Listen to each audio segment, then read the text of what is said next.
Qu'est-ce que vous pensez de la rencontre entre Emmanuel Macron et Idriss Déby? Est-ce que ça va dans le bon sens?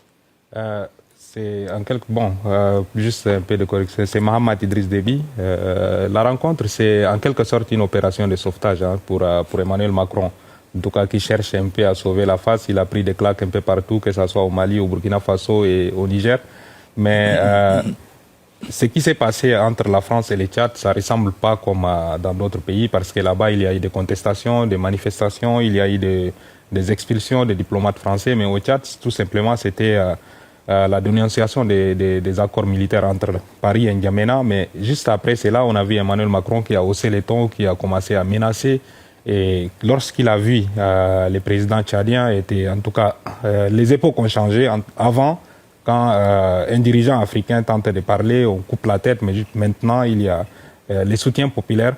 Emmanuel Macron tente à tout prix de revenir au Sahel. Et le Tchad, c'était toujours la porte, en tout cas, d'entrée de la France vers le Sahel.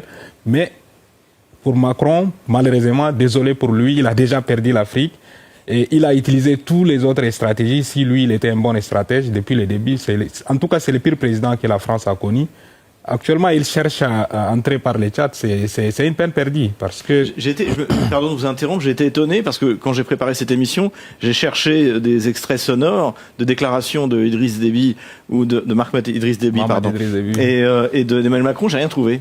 Oui. Il n'y a pas eu de conférence de presse. Il n'y a pas eu de conférence de presse. C'est juste, même, je ne pense pas que l'Élysée a publié quelque chose. Même aux côtés du Tchad, c'était un peu froid.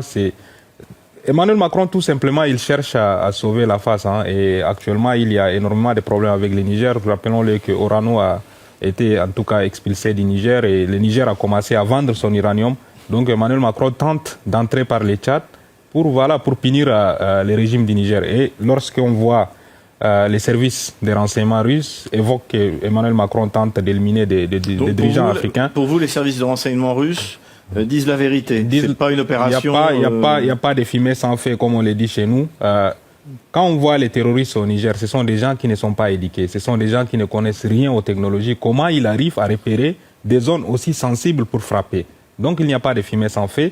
Et si Emmanuel Macron tente d'entrer par les Tchad, ce n'est pas un bon moyen, puisque actuellement, les peuples tchadiens aussi observent, en tout cas, les présidents tchadiens observent toutes les actions, en tout cas, ce qui se passe dans l'AES. Le peuple tchadien est rattaché à ces pays-là, donc il n'y aura pas des opérations de déstabilisation. Si Emmanuel Macron veut sauver sa face, veut en tout cas se racheter, en tout cas, il a été humilié, veut trouver en tout cas d'autres moyens à faire oublier toutes ces humiliations, qu'il retourne avec d'autres méthodes. Mais lorsqu'on voit Emmanuel Macron qui dit respect mutuel, ça fait vraiment rire en tout cas.